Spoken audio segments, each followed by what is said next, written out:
Ahojte všetci, vytvoril som masáž 5 kontinentov v roku 2009. Procedúru, ktorá spája množstvo techník masáže a energetiky zo sveta. Vzhľadom na vytvorenie federácie v roku 2018 sa objavilo mnoho nových procedúr, ktoré spájajú estetiku, kraniálnu osteopatiu a ďalšie techniky masáže, uvoľňujúce emocionálne časti, duchovnú energiu a koučovanie.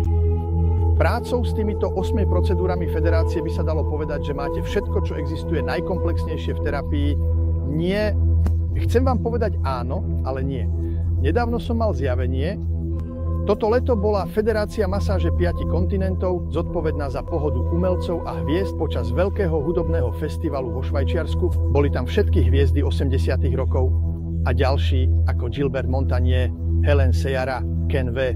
Pripravili sme pre nich stan na pohodu, bolo to úžasné. A tak sme s mojím tímom ponúkali všetky procedúry Fede a keď som začal s procedúrami na hviezdach, nevedel som čo robiť. Masáž 5 kontinentov alebo iná procedúra Fede. Nevedel som čo robiť, keďže sme ponúkali všetky procedúry. Mnohé z týchto hviezd nemajú ľahké životné príbehy.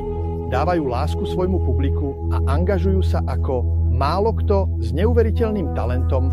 To, čo ma spojilo hneď na začiatku terapie a čo potrebovali najviac, sú predsa hlavné hodnoty, ktoré ich už charakterizujú. Sú to odvaha a sila a pozitívny pohľad. Rozhodol som sa teda prepojiť energiu s terapiou venovanou týmto 3 hodnotám. To, čo udržuje túto silu, odvahu a pozitívny pohľad, sa nachádza hlboko v našom srdcovom čakre, takže som začal veľmi dlhou a hlbokou masážou tohto čakry na chrbte s priamym prepojením na moje srdce, ako keby osoba počula údery môjho srdca vo svojom tele. Potom som vykonal masáž perikardu priamo na srdci. Nasledujúca časť bola vykonaná s rôznymi pozíciami kraniálnej osteopatie, akupresúrou v čínskej medicíne na tvári a nakoniec s pozíciami eureky, opäť na tvári a so špeciálnym prepojením na žiadosť k sprievodcovi anielov osoby, ktorí sa počas sedenia manifestovali.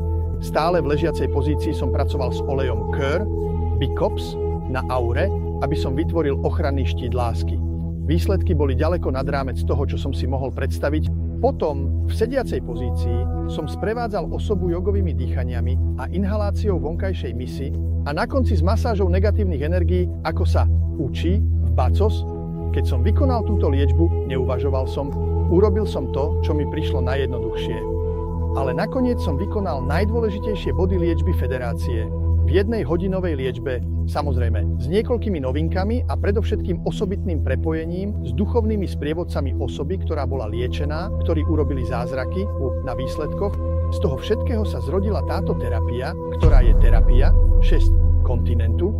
Táto terapia má osobitné prepojenie s niečím oveľa väčším, než sme my.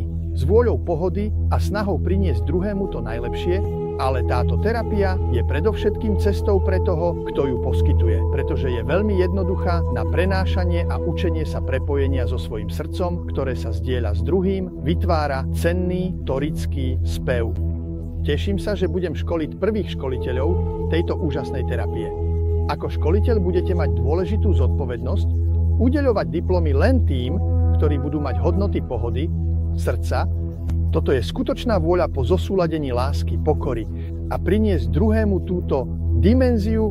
To je predpoklad, aby ste sa mohli tiež školiť so mnou, ak vás to oslovuje. Takže navidenou čoskoro.